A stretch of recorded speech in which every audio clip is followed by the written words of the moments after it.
Good morning. Welcome back to our third session. This is the last time in this series for a, quote, large group session to be able to get together, which just means that you've fulfilled your commitment in terms of participating in this.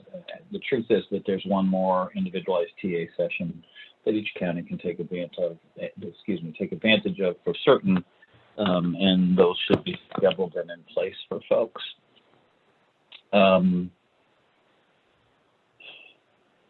This has been a series, so to speak, that I've worried about, and hopefully I remembered to say this at the very beginning. I continue to worry that we've raised more questions than answered them, and I don't actually know that that's a bad thing all the time, because there are lots of questions out there about how systems of care develop and specifically what's happening in Ohio. But I'm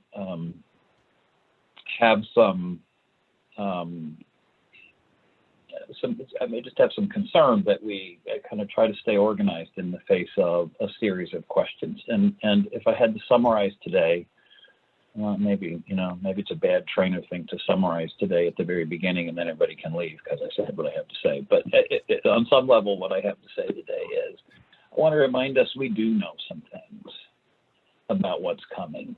And there are some choices that we can begin to make. Oh, hey, so on this, Brandon, excuse me, of this set of series of things in terms of what it is we're hoping to be able to get folks in touch with. Laura and Dave, I think, are the identifiable people that I saw come in who've been part of the TA teams. And I'm actually wanting to warn you guys that in a few minutes, I'm going to ask you to comment on and kind of summarize what you've seen in the TA sessions as we move forward. And I didn't warn you about that, so I thought I should before I just dump it in the laps. So you can be thinking about that in the back of your head. Sorry? Well, I was just going to say, good thing Laura and I are fast in our feet, Neil. There you go. I'm glad you're here.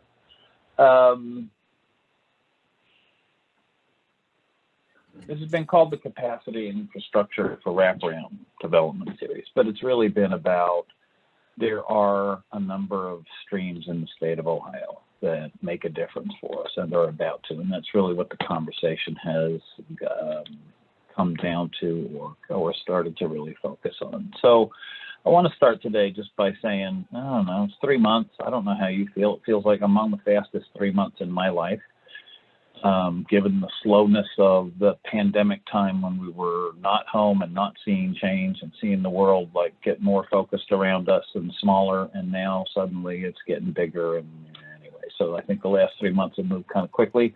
Maybe for those of you who participated in this, we've contributed to slowing it down. My apologies, but let's go back and just remember, first session, we got to talk about the infrastructure and kind of the collaborative nature and, setting the stage and really acknowledging that through FCFCs in the state of Ohio, we have an extraordinary infrastructure that many states don't have around cross-system collaboration for youth and families.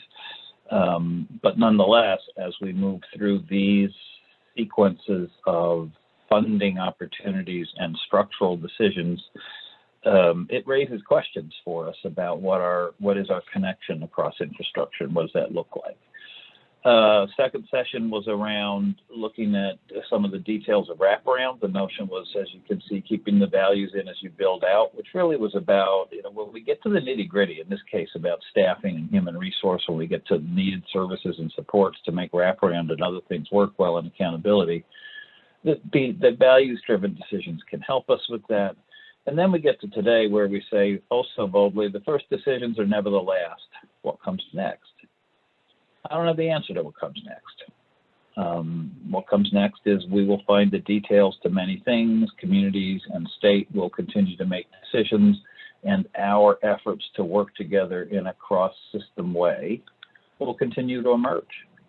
And for some of us, that's a significant, complicated thing. And for others of us, it's a less significant, complicated thing, but it's still there.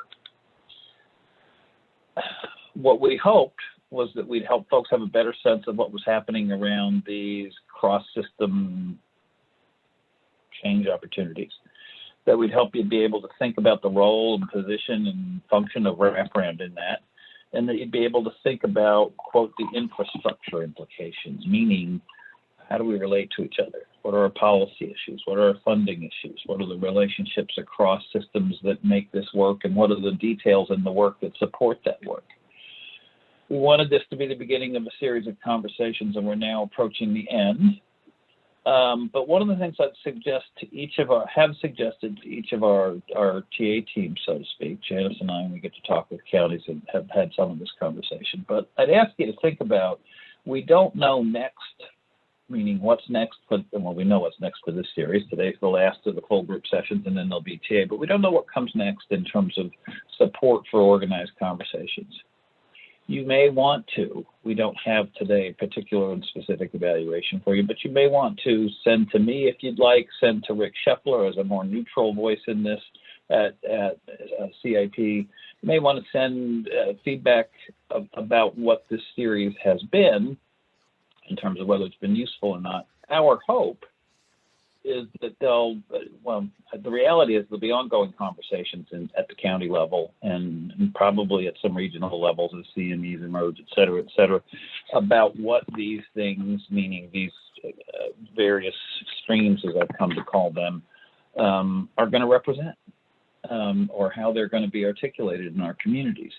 So the conversation will continue, but one of the things I'd encourage each of the counties to do with their team in the last session is just talk about what kind of next contact you might be able to have. I mean, I know that every one of the people who've been involved in providing that are busy talking not only to their own communities, but other communities anyway.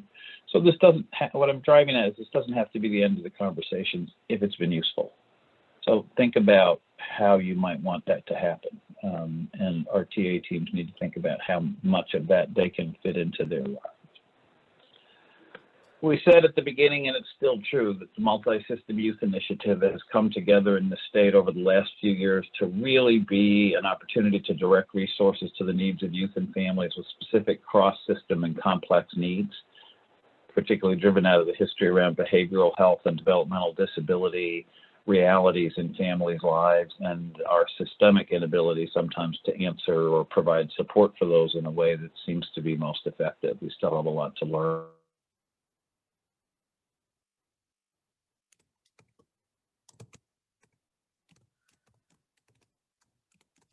Think about it, for those of you who sit at FCFCs, they put more money to or through FCFCs through the MSY initiative at the state level than they have in the basic operational investment they make.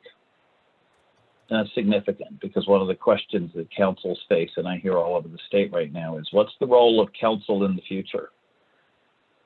What's it going to look like? What's it going to be? What's our role when you think about CMEs and regionalities? And we don't have, as everybody knows, we don't have a concrete map about what that looks like.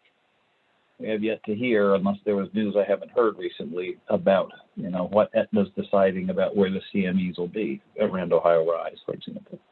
But MSY has been this opportunity to see a different set of resources available that include the ability to support service coordination and wraparound for a specific population.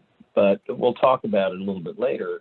Part of the trick is how do those dollars and how do Ohio Rise dollars and how do FFPSA commitments, et cetera, how do those things fit together in a way that makes sense in our system of care?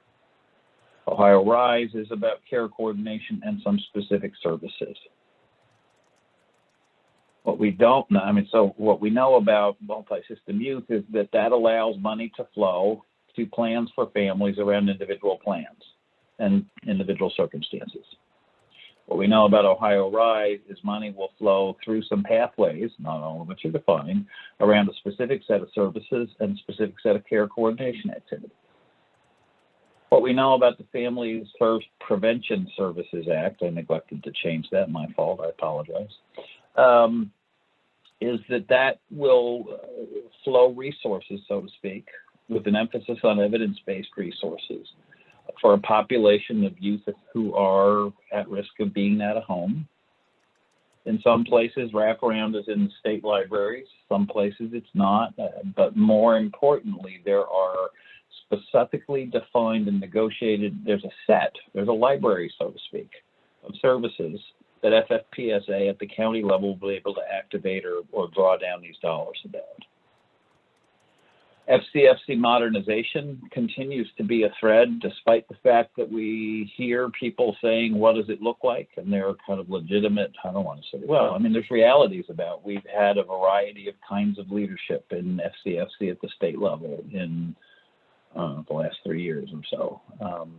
Some of which is very encouraging, some of which is empty at the moment and leaves people, I don't know. I haven't seen anybody shake their head yet, although I do all the time. Try to make sure nobody's watching, but so what does this mean? What's happening? But the community support grants are clearly another avenue that has, tried to support modernization. So the good news from a council and a community perspective is these things represent a different capacity than we may have had before. The hard news, it's not hard news, but the decisions are about how do we put them together in a way that works. So, nothing new about that. One of the things I posted in the chat box, I think it had the fancy title Screen Tool, because I don't know, I'm in a naming drought. I can't figure out how to name things in creative ways right this week or last week. Some of you have seen this, I suspect. Some of you may not have. This is, and I am not going to read it to you. Hopefully you can see it on your screen. I also left it in the chat box for you. For those of you who joined after it posted, I'll post it again later and you'll be able to draw it down. That sounds like a financial transaction. You'll be able to download it and, have it, so to speak, and read it. The point for me about this is, when it says the landscape, these are processes that are going to affect the landscape for inter-system care or multi-system use. And we know that. We've known that. This has some of the details in it, and it has a series of questions underneath it.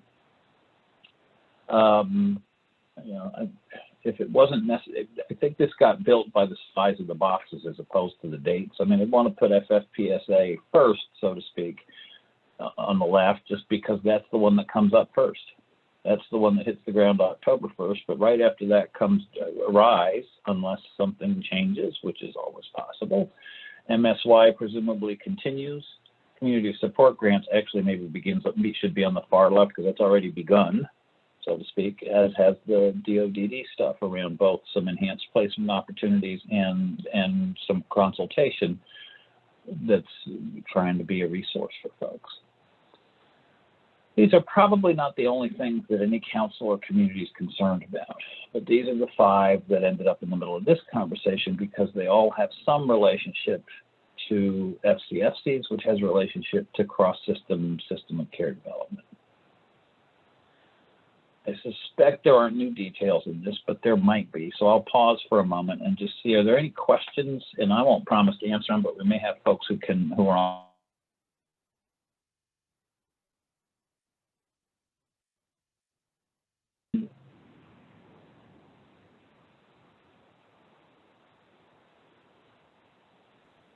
Bill, could you repeat that? I think you cut out just at the very end when you said about something about questions.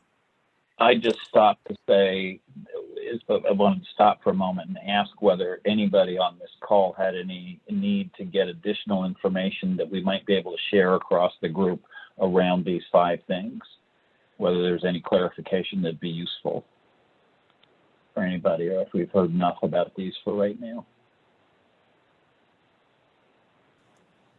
Neil, this is Amy.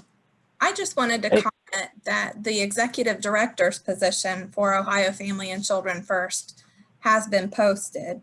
So if that brings any reassurance to folks about our office, it is posted on the state website, and it will be a position under the Ohio Department of Job and Family Services. As most of you know, we will be transitioning to on July 1. So I just wanted to put that comment out there.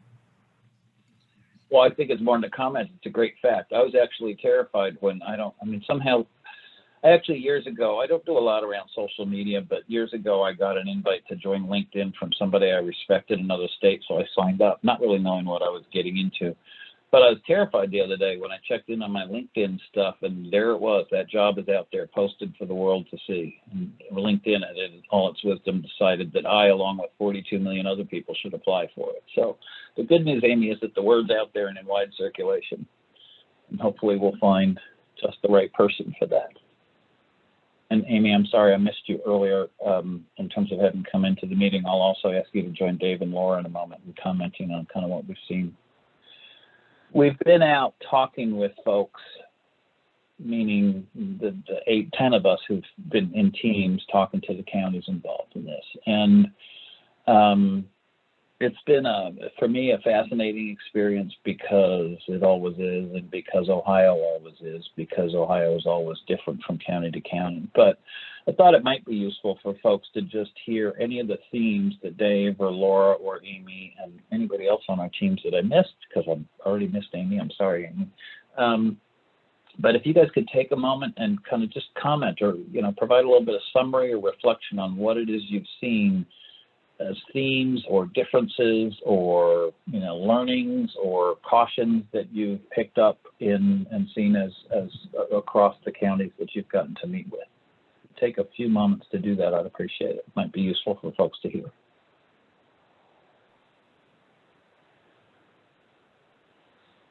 Hi, this is Laura. So Gretchen Beheimer and I have worked with 7 counties over the course of these past 3 months. Really just overall, personally really enjoyed the experience. Some common themes I would say that we have seen are most of the counties actually are involved in some level of restructuring at this point, in terms of looking at different options to either enhance, or expand, or change the way that they're delivering wraparound and service coordination. There's been a lot of conversation around, a lot of the things that Neil has mentioned already this morning around how some of these new initiatives, Ohio Rise and FFPSA and so forth, are going to impact their current structure, their new structure that they're working on developing, and of course how FCFC fits in, with these initiatives. Some of the counties seem to be really interested in getting a firm grasp on these initiatives and how they want to be perhaps directly involved. Whereas maybe some of the smaller counties, that doesn't seem to be quite as big of a priority at this point. Just kind of waiting to see, perhaps who from one of the surrounding counties might be applying to be a CME, and then how they could fit into there. There's also been a lot of conversation around funding, and for those counties that have pooled funds to help support the delivery of their wraparound and service coordination, there's been conversation around, perhaps some new partners to reach out to. And then there's also probably about half of our counties that we met with don't currently have any pooled funding, but they're very interested in getting that started. So we had some conversation about kind of how to start those conversations. Our county had done a cost savings analysis several years ago. So I shared that with a lot of the counties as a resource that they could perhaps share with some of their partners. Let's see. And then, just the final thing that I'll say is there is a lot of uncertainty as far as what's coming. Again, how council is going to fit into that and the different community partners. And so we've tried to also focus on, there's a lot of things that we don't know and that we can't control, but there are certain things that we can do to try to be proactive and to try to prepare. For example, one of those things is having their staff, if they're not already getting trained in the cans, that's just one example of one of the things, trying to focus on some things that we can do and that with knowing what we do know so far. So that's kind of a short summary of our experience. And I would concur with Laura on, I mean, I think Laura really covered a lot of the same issues that Rachel Sword from Claremont County and I worked together as a team, and we also had several counties. The only thing I would really add on to what Laura already said too, is that, you know, of course, one of the things we saw too is that counties are at very, very different places along this continuum. And we were working with counties who were almost starting from square one over again, all the way to counties that were very advanced and doing some very creative things around care coordination.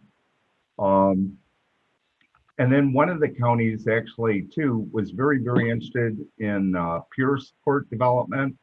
And we were actually able to bring some folks on to help in that call too, who actually do parent peer support on a regular basis. So I think other than that, again, I would reiterate what Laura said too about I think at this point, the unknowingness of what exactly, you know, how all this is going to fall out, and how does the councils fit within that picture too. So. Thanks, Dave. Amy, do you want to add anything? They have absolutely covered everything that has been shared. I was going to talk about the peer support piece, but Dave mentioned that. So, I mean, I think all of our TAs, just from our summary when we meet as a group, I mean, we're all seeing the same themes. So. And if I could try to put a big brush stroke on it, I mean, those themes are, some of them are about structure.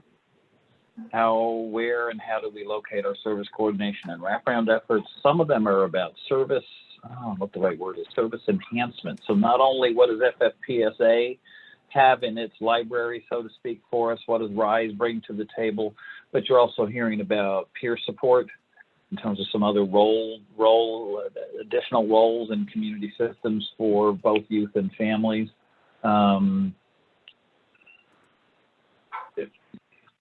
So there's been some structure.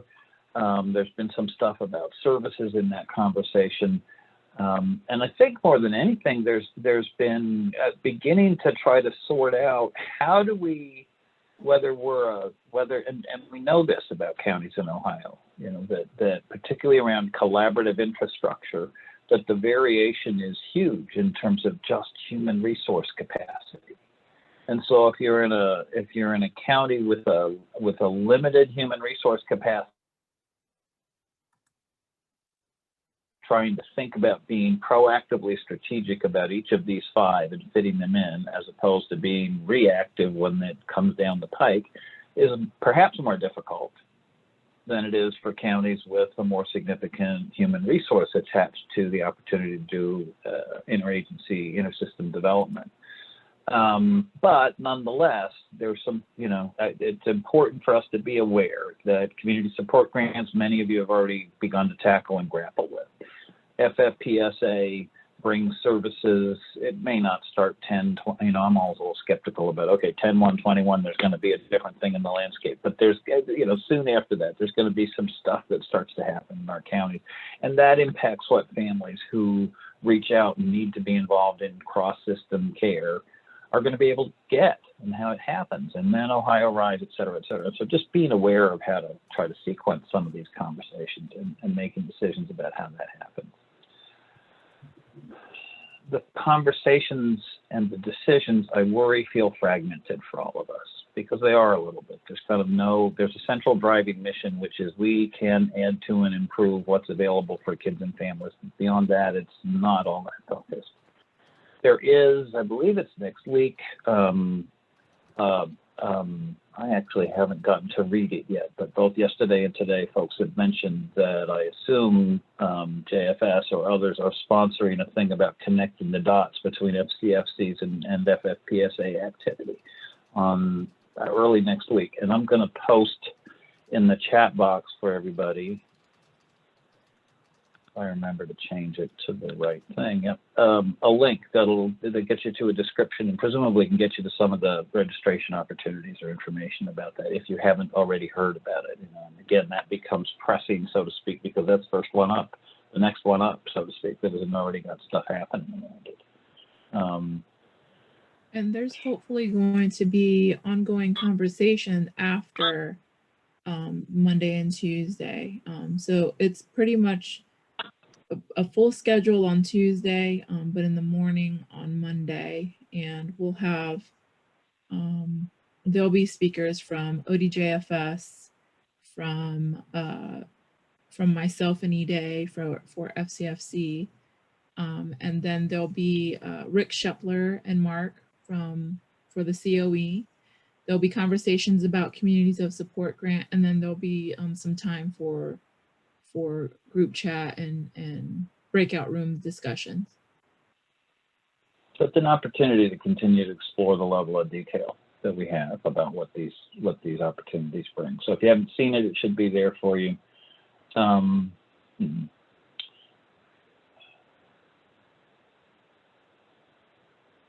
As I said, I'll say it now, I'll probably say it one more time at the end. I hope that each TA team in each county will have an opportunity to consider what kind of contact and what kind of conversation you want to have next. There are, in classic fashion, conversations emerging around FFPSA and FFCs, and there's been this conversation and there may be others, probably because there are just so many different kind of threads represented in things that are on the screen right now. A lot of threads and a lot of ways, a lot of opportunities to try to put those together.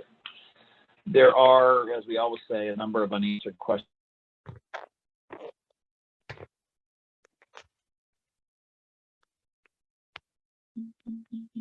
Increased access to services. It's from a library, so to speak, from a menu that's kind of been, politically agreed upon in each state across the country. That work goes on.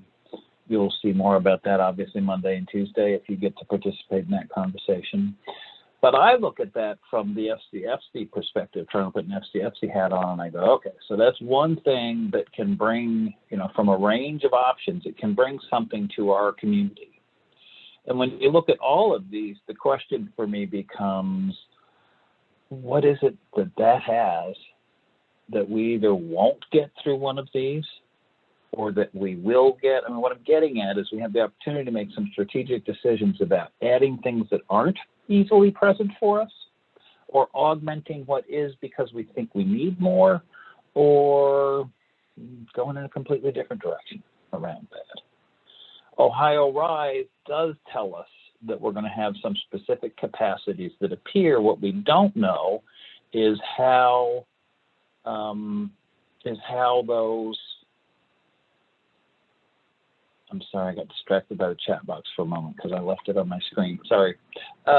What we don't know is necessarily how those are going to be administered. I mean, meaning we know it'll be Medicaid dollars. We know it's going to come through a managed care organization. We know there'll be a CME, but we don't know what the regional part of that looks like. But we know in-home behavioral treatment. We know MRSS, mobile response stabilization services. We know psychiatric residential treatment facilities. We know care coordination at 2 levels. We know those things. And so if I'm looking at it in a county, I'm thinking, all right, how much of those do I have? For some, it's a little. For some, it's none. For some, it's a fair amount. How much do I think I'd like to have in the next couple of years? Can we kind of look and predict out a little bit about what demand would be like? And how does that complement or not complement what we already have in place? In addition to that and underneath that, there are additional kind of strategic decisions. It came up, almost did it what Dave did. It wasn't yesterday, it was Monday, but it came up in Monday's conversation that one of the challenges for every county, really regardless of your size, is how big is our human resource pool as we build new services, and as we think about regionality, you know, how far can it be? In the Northwest, we've been working with mobile response, and Southwest, mobile response stabilization services, and have been trying to learn some lessons about what does regionalization look like, and how does it operationalize, and how do you get to meet the timelines of a mobile response fairly quick? How do you do that across a region? There's a bunch of things around how that can happen. I think one of the opportunities that MSY raises. I mean, last month we talked at one of the segments was about kind of access to needed supports and services from the wraparound lens. If we're going to have the capacity to do wraparound, it's beneficial if we have the opportunity to customize. And so moving to the third one, I look at MSY funding and go, wow, what an opportunity to learn about customization, to create a capacity for customization. I ask every county to think about the moments when you've said, what if we could, what if we had, what if we did? And I look at MSY and go, wow, we've never had an opportunity like that. Some counties have it in the form of pooled dollars or braided dollars locally through one-time agreements or other mechanisms. Other counties don't have this access. And it looks to me like one of the opportunities we have with MSY is to use those dollars that way. You know, the tension has been and continues to be that those dollars came out, and what many people heard was that those are dollars for placement. Those are dollars for services and supports for youth with complicated cross-system needs. The opportunity to customize lays out there. And so I start to look at this and go, wow, there's some pretty, I mean, cool's a little trite, but there's some pretty interesting opportunities to get our decisions about each of these arenas to dovetail together, to fit and to complement each other. And that's the conversation we hope you've started and we've tried to support throughout this. The community support grant, you know, really about how do we get cans and how do we do follow-up resources for people who are out of or returning from out-of-home placement. One of the things that these initiatives all seem to have in common is the presence of cans as a tool. And so how does that fit in there? And ultimately, the DODD initiative not only offers some specialized living centers, settings with intensive behavioral supports, but also have created a way to kind of think about, to try to get some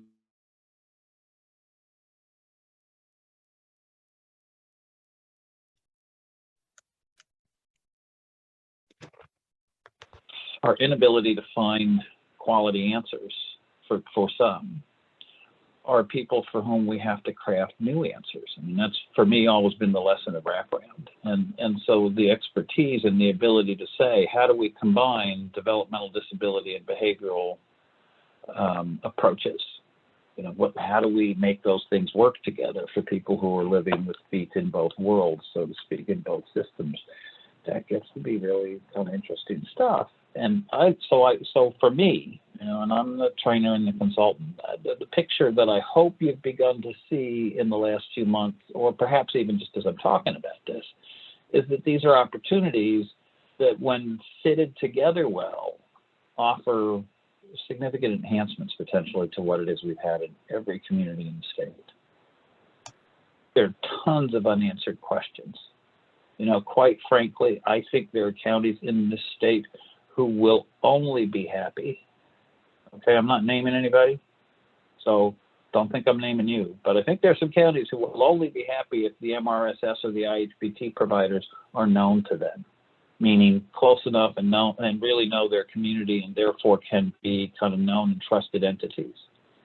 And I think there are others who might just be relieved that somebody new was able to enter the picture for the family, and therefore, if it's a more regional response or somebody's from another county, you know, so all those details are going to play out in every county in terms of decision making.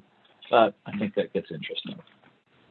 Any additions from my teammates and colleagues? Any comments or additions or questions or observations from people participating this morning?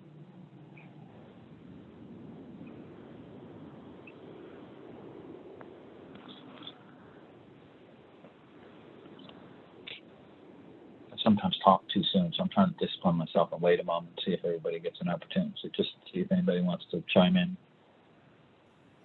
I just want to make a comment. I think that it would be helpful to have like these wraparound TA, infrastructure, and the TA has been really helpful with some of this information and some of these initiatives coming down. But I really feel like it would be helpful to have these individualized conversations, set up like these wraparound infrastructure trainings around FFPSA, around Ohio Rise, and all these other initiatives, because there are a lot of questions across the state. And FFPSA, it's coming right around the corner, October 1, and we're just now having this event on Monday and Tuesday.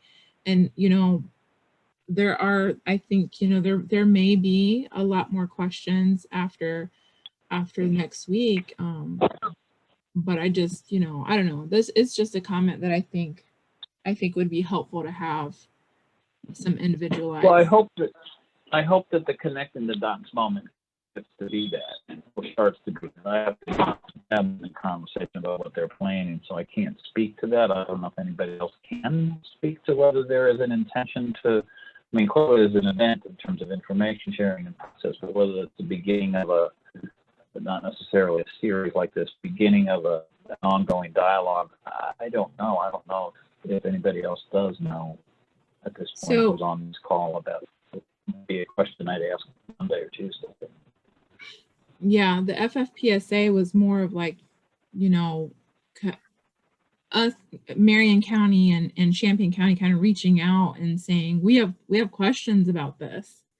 What's going on? Can we do something? So that's kind of where that came about out of the Professional Development Committee through OFCFCA. And so that's where this event landed. I'm hoping that this will lead to more sessions like that. I just know that it was something that we had to reach out and say, we need something. We have questions about this. How does FCFC fit into the, how do their role fit into FFPSA and all these other new initiatives? One of the questions that came up Monday was just the question of, can anybody read the tea leaves about what's happening around FCFC? Did I hear people, raising the question, will we be here? And I think I assume, Amy, part of the job was posted messages about there's a lot of anticipation that we certainly will be. I mean, I said what I said about we've put more money, not to FCFCs, but through FCFCs than we have in other ways in a long time, and community of support. So there's some evidence that, wow, I wouldn't do those investments and then chop the head off the beast and leave it flailing on the ground. I mean, that's me. I don't know that in Ohio, I don't know that we have a long history of suddenly killing 20 and 30 and 40-year investments, even if it's a small investment. So I suspect there are indicators that say, yeah, we're going. But on the other side of that, as we said, we've had different kinds of leadership around those functions over the last several years. So it's hard to read and hard to know. But it does seem, I'm glad to hear that conversation's happening. That if somebody asks me to predict, don't be a betting person on my back, but if somebody asked me to predict, I'd go, yeah, I think FCFC is viewed by many as a critical kind of resource. Where else is there in this state? What else do we have that's even positioned to have the knowledge of and the conversation about cross-system function as it relates to care for kids and families? Again, those are some of the questions, so to speak. Yeah, Neil, Yep, Amy, please, or Dave, either. This is Amy. I just wanted to add, there was a webinar last week with ODJFS with Kara Wente, who's currently kind of overseeing our office, the OFCF office. And she went on there to try to assure folks that councils aren't going to go anywhere. This is a huge transition for all of us. There was mention of the webinar, and, I kudos to the association and to those counties for reaching out and getting that set up. there's going to be some folks at the FCFC Association meeting on June 25th talking about Ohio Rise. Ohio Rise is still in procurement, so there's things that just cannot be discussed. And that it unfortunately, I hate to use the term, it is what it is, but it kind of is that way. It's procurement, so things can't be shared, and they are continuing to build that. But I just want to put out there that, ODJFS and that is where we are transitioning, is definitely hearing the concerns of the coordinators. I mean, Jenny and I share that regularly. More information would be best. But as far as the FFPSA, really it's the responsibility of the Children's Services to step up and to make sure that those things are in place. It's going to affect their funding and their 4E funding if it's not. So councils are partnering with the Children's Services. They're reaching out to Children's Services saying, we are here, how can we help? It's the responsibility of that JFS Children's Services to reach out. And I think they're still trying to figure out their place in it as well, from what I'm hearing. So again, we're all in this together and we're all learning. But we've eliminated some reports for the councils to help eliminate some burden. Their MSY admin money was doubled for each fiscal year going into 22 and 23. So there was there's some extra funding headed to councils, albeit it is small.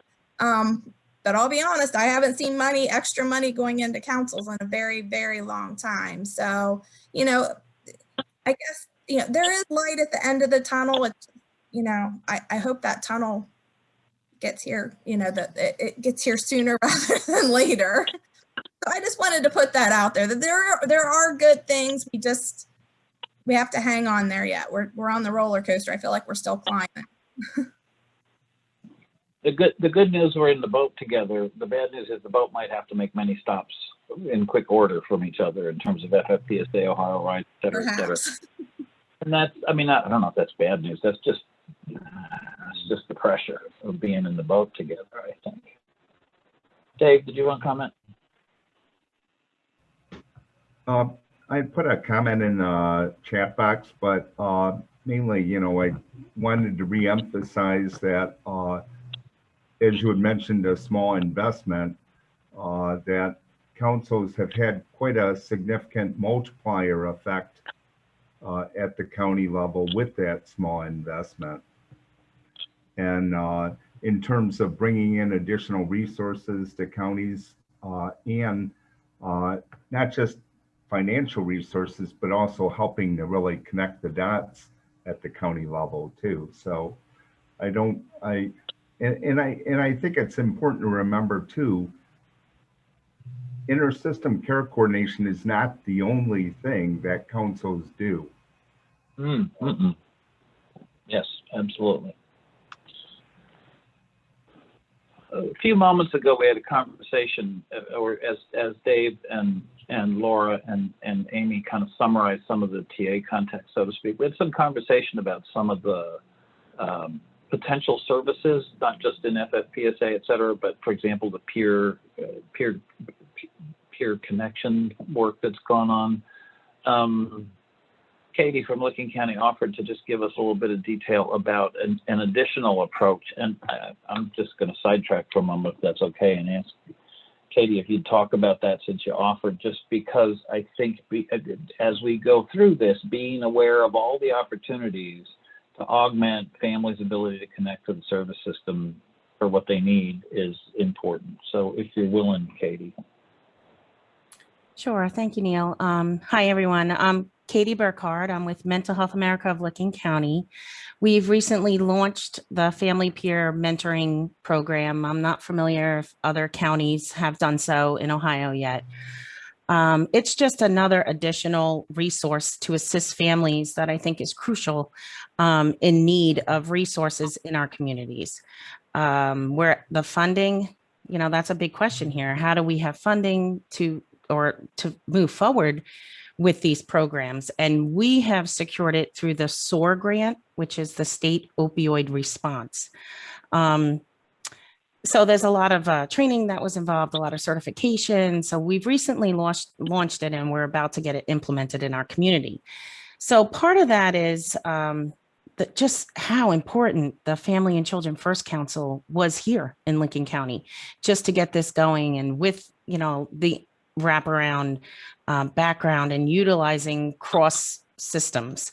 So it was, what a family peer mentor does is they already have like a lived shared experience of going through the maze of all the available resources already that are in place in a community.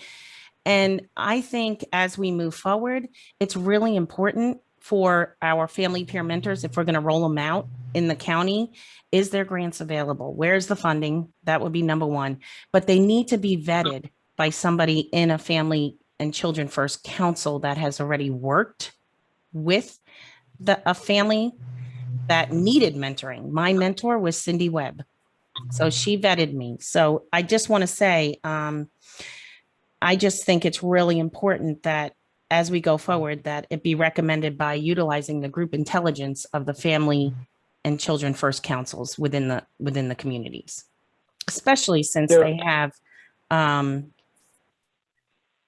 that experience component, like there's a history where they're using services. So does that make sense? It does to me. Are there questions from folks for Katie? I actually have one.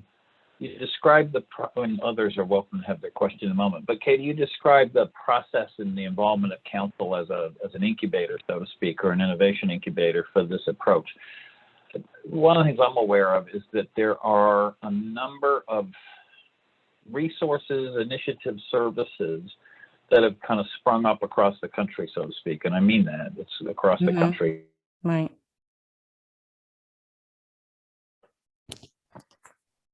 As customers or lived experiences as service recipients in various roles. And sometimes those roles are about the delivery of direct help. Sometimes those roles are about the delivery of support, which is just the connection, somebody to be beside you, so to speak, as you experience hard things that hopefully get better through our help. I was wondering if you could kind of describe or place the family peer mentoring initiative that you just described kind of in those terms around what's the role like that you're hoping folks will do with families if you start to think about it as support versus intervention versus something else. Is that something you can help respond to? The family peer mentor does an intake with the family, the caregiver. It could be grandmother, could be parent. Typically it's for a youth, or the school is involved. So the referral can either be a self-referral or it can come from any agency. Then what the family peer mentor does is they attend the meetings with the family, or primarily the family caregiver, wherever that meeting is. It could be at any agency, it could be at a hospital, it could be at a school, it could be at a AA meeting, NA meeting, court, things like that. So the family peer mentor helps the family be organized. It helps them come up with a plan. They have a voice. So I know we talk about family voice. They have a goal, and they have to meet with them consistently. And I think the key is not just connecting a family that's in crisis, but also keeping them connected as they go through the services, and as whoever in the family needs to be compliant on medication, or making sure that they have all the information they need at every appointment so that they have continuity of care. So that's the goal of the family peer mentor, and really just to have somebody that's objective. Not a family member or a natural support, but someone objective. Did that answer your question, Neil? It does. Thank you very much. Do other people have questions for Katie?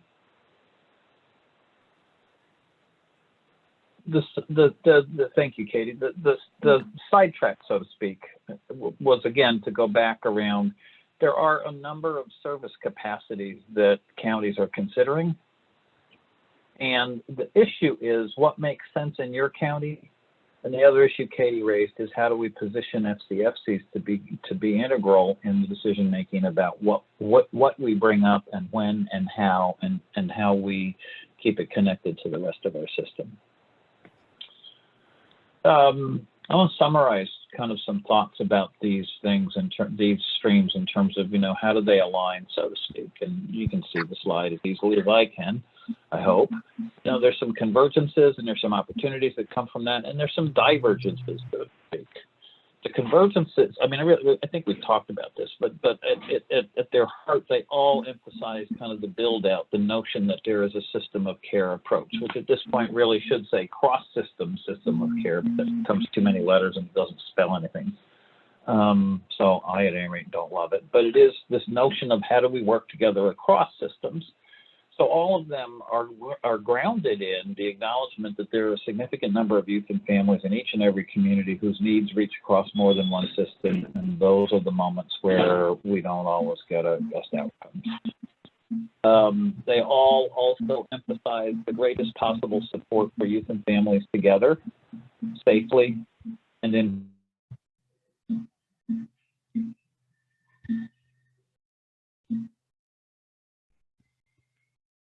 than thinking about least restrictive alternative is helpful if we think about what it is we do hope, as opposed to what we don't hope. It's not that I want the least of anything. What I'd like is the best support to be together safely and in community with each other. They all bring some level of specificity about the development opportunities they offer.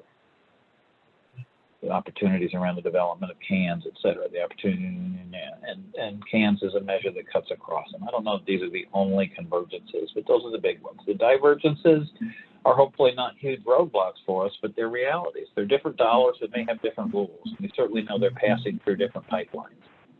And so the question is, how do we blend, braid, how do we bring them together? Well, that's been the age-old challenge in system of care work, is how do we get people to share resources, and how do we talk about that? How do we increase the likelihood that it happens, and how do we leverage the activities of each other? There are somewhat different population focuses in each. You know, how much overlap is there really? I'm curious. I don't know. I hope that there are counties out there, even if you're not on the call today, so to speak, but I hope people have begun to do the math, meaning let's look at who we have in, for example, on the rolls, so to speak, of our Family and Children First Council activities, whether it's service coordination or wraparound. Let's look at those, and then let's match those as best we can against what we know about eligibility, for example, for Ohio Rise. And let's really begin to get a sense of what is that overlap. Because quite frankly, I think there's some of us who look at this picture in the next few months and think, and I don't know if it's us on the call, but certainly people in our communities who are going to hear, Ohio Rise is doing intensive care coordination with high fidelity wraparound. It could not sound any better, could it? Not sure why I'd want moderate care coordination. I'm certainly, as I've said, not sure why I'd want what they've called limited care coordination, but the big one sounds like, yeah, I got that in terms of title.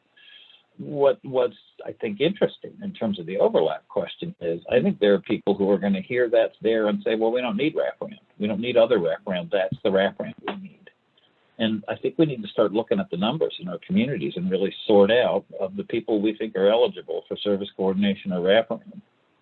How many of them might qualify? How many of them could or should, so to speak, roll over to Ohio Rise if it comes the way it's predicted? We know the eligibility predictors to some extent at this point, so we can begin to sort that out. I hope people are beginning to do that, I call it counting on, to really look for that overlap and figure it out, because part of the question is how much capacity to do coordinated care do we need outside of Ohio Rise? And that speaks to what will the role of FCFCs be in terms of service coordination and wraparound down the road. These are each accountable. So does that make sense? I mean, I do think there's some counting activities that we should start to do. We should just start to look at what we know about eligibility around RISE and eligibility around wraparound or service coordination in your community and just start to figure it out. I think it's also likely that one of the things that's going to happen is not that we'll see population shift systems, but when we're thinking about an expansion, when you think about 55 or whatever it is, 50 to 60,000 lives covered under Ohio Rise, that we'll see unanticipated populations emerge. We'll see people we haven't reached. And will they qualify for Ohio Rise? Will they qualify for, quote, non-Rise? How do those things fit together? You know, the whole CME thing notwithstanding, there's still a question for communities about what can we anticipate about the capacity we need. So there's some number crunching there. And again, I'll be quiet in a moment. I don't know if anybody's starting to do that, if any of you have any initial reactions to that or have done that or really have had a chance to look at how much overlap or underlap or non-lap or whatever lap we want to use about it, but really beginning to compare what we think is happening. And if that hasn't, if we haven't been doing that, I'd urge you to think about some mechanism to begin to get a handle on that.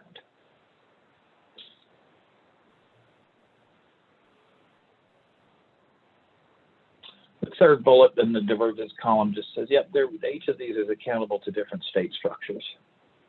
And I was pleased to hear Amy say, I mean, Amy made the announcement that we don't often hear from anybody in any state, that I don't hear often from any state, which is that there have been, I think you said at least one or two, maybe you said a few, I can't remember the exact words, but there have been some reports eliminated and you want to go, hallelujah, for change, we didn't add anything, we took something away. And that's good news.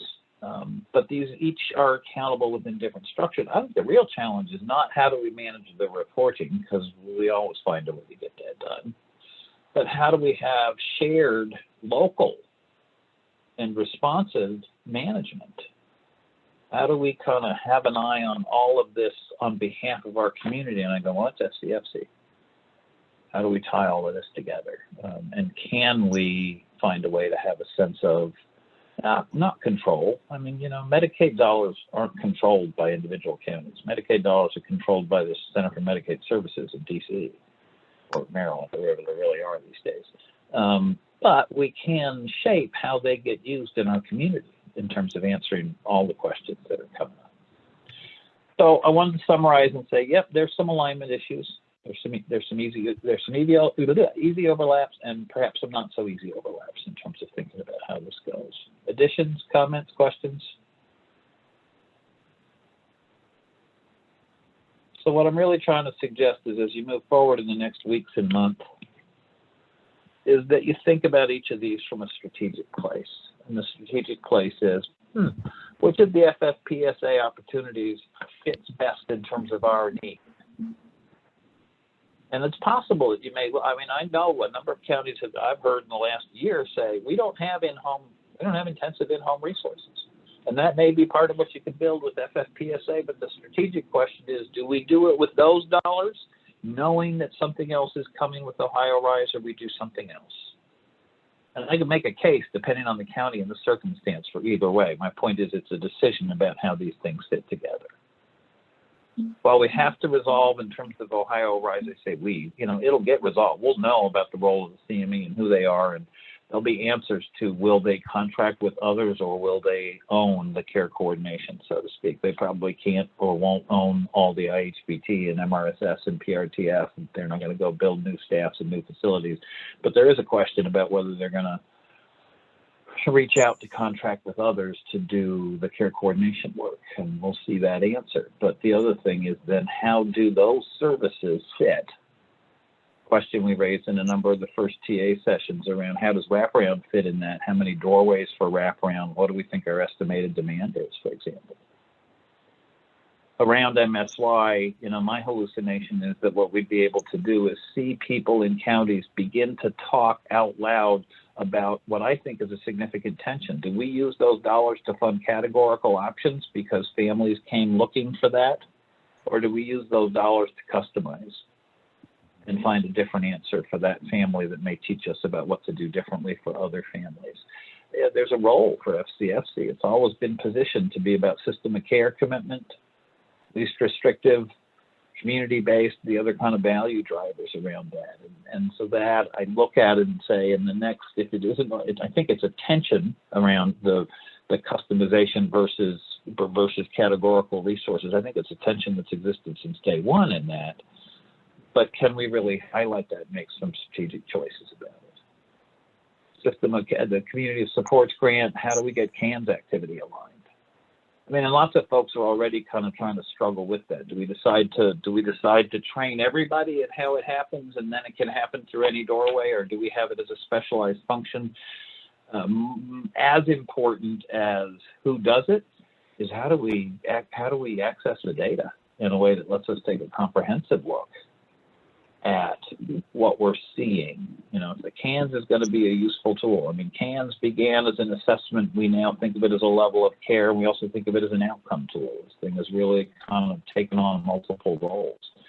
And it seems to have buy-in from all across the landscape as each of those things.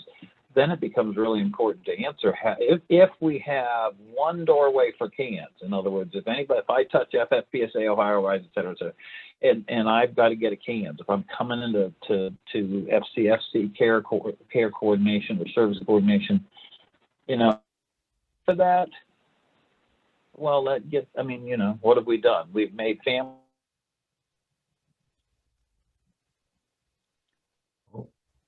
Can't hear you, Neil. Sorry? Couldn't hear you for a few minutes there, or for a minute there. Oh dear. You come I'm in and sorry. out. Yeah.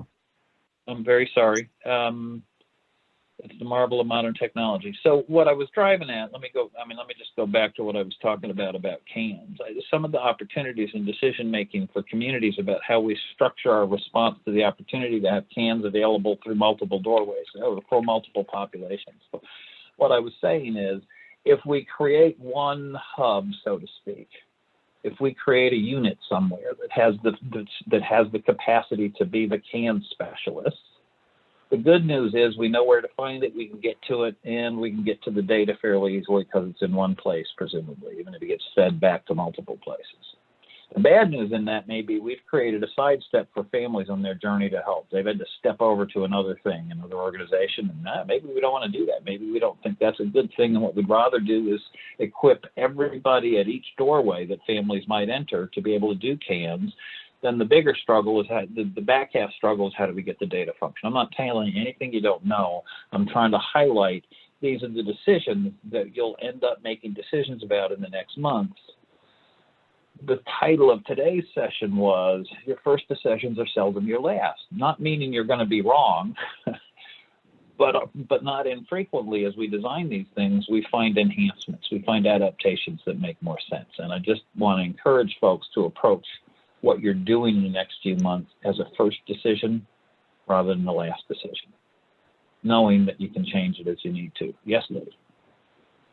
Yeah, Neil, and everybody, I was just going to mention too, I think one of the real challenges right now too, especially for a number of councils around the state, is there's so many different things that are happening right now that it's very easy to get dispersed rather than to keep focused in terms of where you want to go as a council with the development of wraparound or your service coordination mechanism. And especially given that a number of councils around the state too, don't necessarily have a lot of extra staff capacity in that too. So I think, people need to be very strategic about, not getting so caught up in all this stuff that's flying that you lose focus. It may be. Dave, this is Amy, I'll just piggyback on that. With the shared plans that the councils are responsible for doing every 3 years, going into state fiscal year 22, we'll be, discussing and talking about updating that shared plan for the next 3-year period. And I'm going to assume that they're going to look very, very different than what they have in the past. Oh, yeah. Really taking a look at your community needs and those initiatives that are coming down and how are we all working together. So I just wanted to throw that out there with that shared plan that councils are responsible for producing. The joy and curse of Ohio, and many of you may have also had contact with other states and other systems, but the joy and the curse of Ohio has always froze been. Again.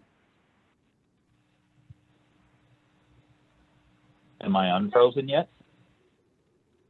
I can hear you now. Okay, thank you. Sorry. Thanks for telling me. Otherwise, I'll just keep yabbling and nobody know what I'm saying. What I was getting at is the joy and curse of Ohio has always been, I mean, if you look at, I don't know, if you look at Michigan, if you look at Massachusetts, if you look at any number of other states, what you see is a centrally driven system where the capacities we're talking about are managed from the top down and they exist at each level. The joy in Ohio is that, I don't know, I don't really know if it's a joy. Most days I actually think it's a curse, but it's part of our culture, you know, it's this whole home rule business. And so we don't have the same structures to respond. And so I do want to acknowledge that there is an issue about capacity. I mean, for me, it's a human resource capacity. It's not a brightness, it's not a smarts, it's not a commitment, it's just a human resource capacity, brain space in a number of hours that allow this to happen. And so as we get through the next month, I think Amy's point really is a good one, that the shared plan process will ask, if not force, folks to prioritize their capacity to manage some of this. And once again, frame back to the state, here's what we can do, here's what we'd like to do, and they're different. Actually, I don't know if the shared plan allows you to do that so clearly, but you know what I hope you know what I'm getting at in terms of how that happens. Other comments, questions?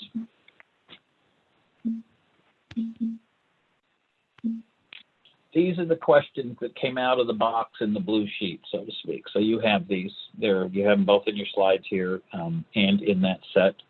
I actually don't want to read them to you because A, I'm assuming many of you can read, and B, you've had these in a number of forms. What I'm trying to get at is as we close this part of the series, meaning you know, a didactic large group session, part of our role has been to try to frame questions and to try to frame possible perspectives in the absence of answers, which is always a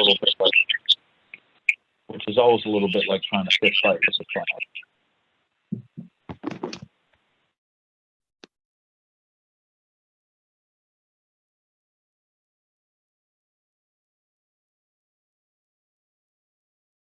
9 questions sit out there as questions that if you haven't begun to answer, please do, and please carry them forward, whether that's into your monthly TA sessions that are scheduled and coming up or into ongoing conversations. I would ask you to do 2 things with these as a council or a planning committee that's responding to this initiative. I'd ask you to look at the 9 and say, which of these have we answered? Which of these would we choose not to answer? And which additional questions are relevant to us because of where we are and who we are. And I'd ask you to just do that exercise. I mean, that may be, you know, copy the slide, send it out to your work group, ask them to take 5 minutes to say which have we addressed, which should we ignore, and what additional questions do we not have. But I'd ask you to, you know, get folks involved in that decision or that kind of sense of input about what comes next. Comments, questions? Now let's go back to the beginning, so to speak. Let's go back to let's close the circle, meaning this started out as the infrastructure and capacity development series around wraparound. You may have wraparound in your community, you may not. You families who live in your community will have access to something called intensive care coordination with high fidelity wraparound and moderate care coordination informed by wraparound, and that'll be through Ohio Rise. What else you build is either already on the plate or is coming. I mean, I get all of that, but I just want to, you know, go back and acknowledge that, you know, why is wraparound even in this conversation? Because it's not the answer. But I do think in the end, that wraparound is the grease that makes the gears work better, so to speak. And it happens on a couple of levels. One is it's the way that we can get to some potential answers about care for families. That's that first bullet. If you know what to do, do it. If you're not sure, wraparound could help. If you're not sure what to do wraparound. Customization, the ability to create one response for one family is a critical part of that response. Again, we've tried to demonstrate in earlier conversations, that may mean big things, highly uniquely expensive created opportunities, and it may mean simple things. But always please remember, it's a community's response to what to do next for families. The second thing wraparound does well is it helps people around families understand how to help differently. Because we ask different questions, we get to different answers. it can begin to unify and bring together some of the disparate responses that happen for families and teams. And thirdly, it's this notion of learning loops. If we use Wraparound, we should ask for a management function. I don't mean an individual manager, for a cross-system management function. Sounds like a committee for FCFC. We should be learning not about the answer, well, I hope you learn about the answers for individual families, but more importantly for our system of care, we should be learning about what those answers teach us about our system. And asking and answering questions like, for the next family, how could we have avoided this? Or for the next family, how could we have built this sooner? Or whatever it is that the lesson seems to be, we should be learning lessons about the impact of care in our system of care and how to make those improvements. And that's, I think, one of the central roles of Wraparound in all of this. As we move through all of these service developments, as we move through these structural enhancements or burdens, as we move through what happens next, Wraparound has a role in guiding and teaching us, not just for individual families, but about our system of care. So why go back to the very end of the series? Because it's where we started, and Wraparound still.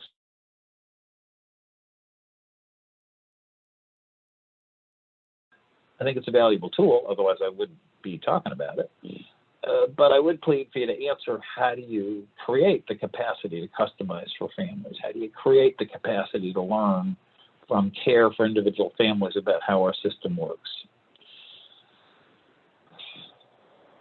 That leads me back to 5 more questions. And then the good news is I'm done with questions for the series. There's lots of unanswered questions, and we've maybe only added 14 more with the first 9 a moment ago, and here's the last 5. Is it true for your community? Do we have a broader vision behind all of this? Have we gotten to stop and look back at our last visioning or look back at our mission and say, how do these things that are concluding, coming together in the next 18 months, how do they inform our sense of mission and vision for our community system of care? Just have we gotten to do that? Second, do we have a home, a place for this crossing the streams conversation somewhere in our inner system structures? Again, the obvious for most of us seems to be through council, but there are exceptions to that in terms of where it would make sense to have it. But so do we have a home for that conversation? As this picture changes, have we thought through how to get the right information to the right people as soon as possible? I said as soon as it's available. That might be a little too fast, but as soon as possible. So what we learned Monday about connecting the dots, how do we get that back to our constituents in our own communities? Have we clarified? Do we have clear pathways and good habits about keeping both our staff and our customers aware of the latest decisions and structures in our system of care? And are we building the capacity over time to revise those structures and decisions? Again, our first decisions aren't our last. So I want to lead those, I think it's 14 questions, and ask you, I don't know that you have to do, I wouldn't do the same thing with these 5. These are just kind of broader planning questions. But with those first 9, I'd ask you to think about who should answer, which of these are important, which of these are not important to us, which of these are managed, and what additional questions should we have, and use those as a focus for keeping the cross-system perspective in the work that you're doing in the next few months.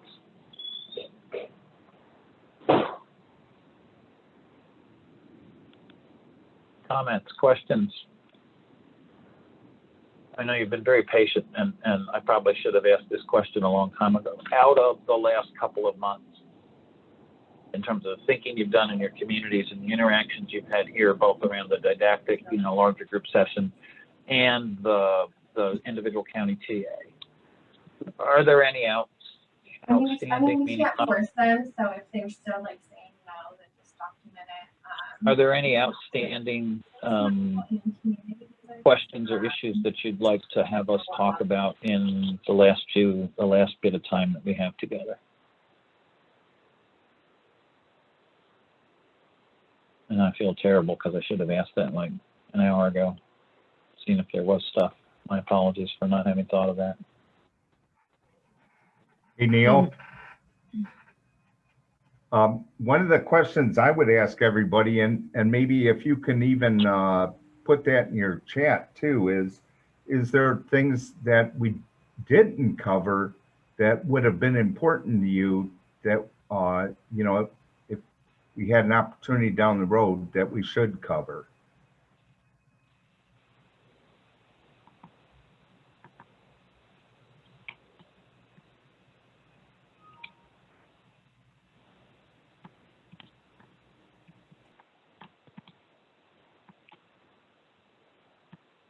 Put it in the chat box as a comment or a question that says, are there topics you, sorry for the typo, you would want someone to address in some way in the coming months? I know it's broad. Take a moment as we move toward the end of this, if you would, to put any information, request, observations you have about that arena in the chat box, because there are ongoing conversations around all of this. As I said at the beginning, in some ways it's the fastest 3 months I've experienced in the last 18 months, and in some ways it's the slowest. But over the 3 months, what we've tried to suggest is, look, these streams, these things that showed up with names in the blue boxes, MSY, FFPSA, et cetera, they really suggest possibilities that can be terribly important for the families we get to serve. The trick is, can we be strategic and intentional rather than reactive? And if we're reactive, can we at least do that against the backdrop of a broader plan? The efforts can make our cross-system efforts more effective if we keep the values in as we build it out. There's certainly going to be new processes, and I don't just mean services, but regionality that's got to inform what we're doing, and that's part of what makes this, I think, uncomfortable for many of us. I actually just put that question in the chat box to one person instead of everybody. My fault.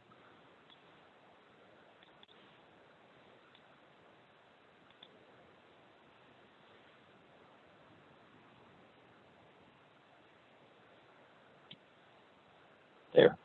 Everybody should see that. If you have input, please take a moment to do that. So there are new processes that are coming online, including the notion of how to be regional, which frankly is something we don't know a lot about in the state of Ohio.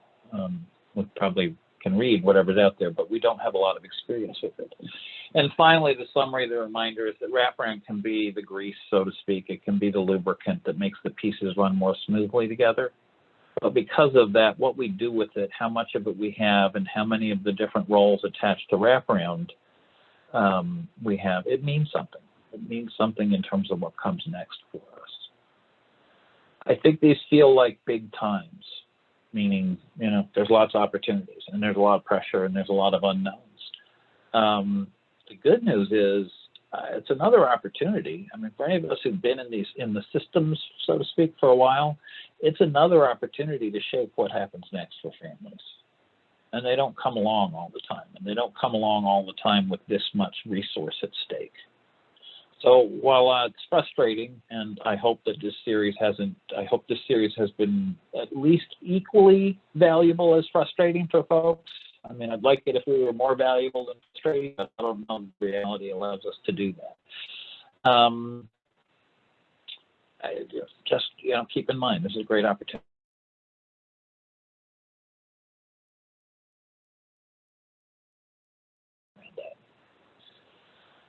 Chat box is available for other input about what you'd like to see us talk about.